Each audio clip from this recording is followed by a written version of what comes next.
देखिए, गुरुग्राम पुलिस के police station Palam विहार की टीम को एक सीक्रेट सोर्स से एक इन्फॉर्मेशन मिली थी कि कोई व्यक्ति खुद को आईएएस के रूप में लोगों को प्रस्तुत करता है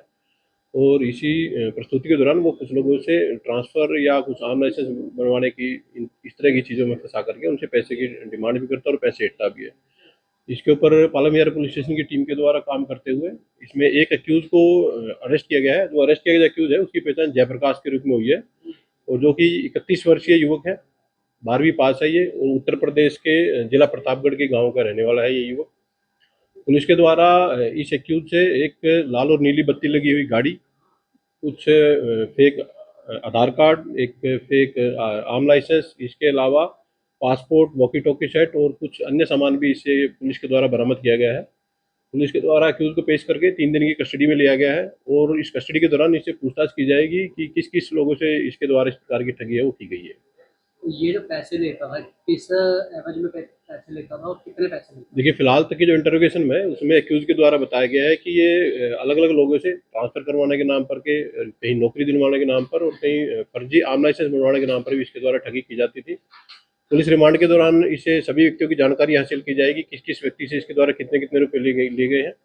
फिलहाल तक जो इसका क्रिमिनल बैकग्राउंड है वो पुलिस के द्वारा चेक कराया गया है। तो उत्तर प्रदेश में भी इसके अगेंस्ट एक इसी तरह की एफआईआर, जिसमें कि इसने खुद को फर्जी आईएएस के रूप में रिप्रेजेंट किया था, उत्तर प्रदेश में एक एफआईआर रजिस्टर्ड पाई गई है।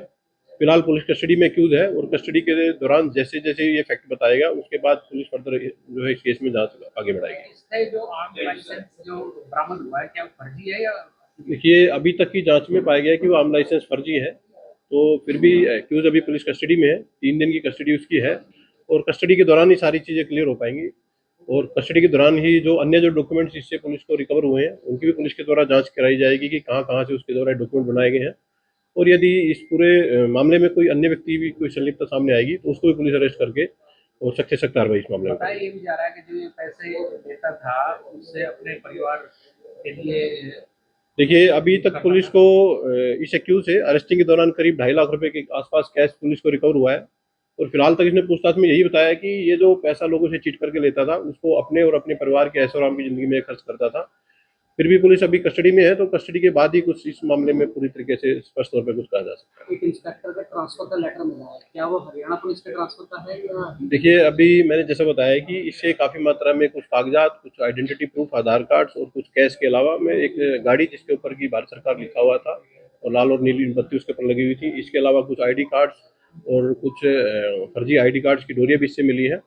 पूरे के सभी कागजात की पुलिस के द्वारा जांच की जाएगी और जांच के दौरान जो भी विक्टिम सामने आएगा या जिस भी व्यक्ति को संलिप्तता सामने आएगी सबको जन इन्वेस्टिगेशन करवा करके फर्दर लीगल प्रोसीडिंग इसमें की जाएगी।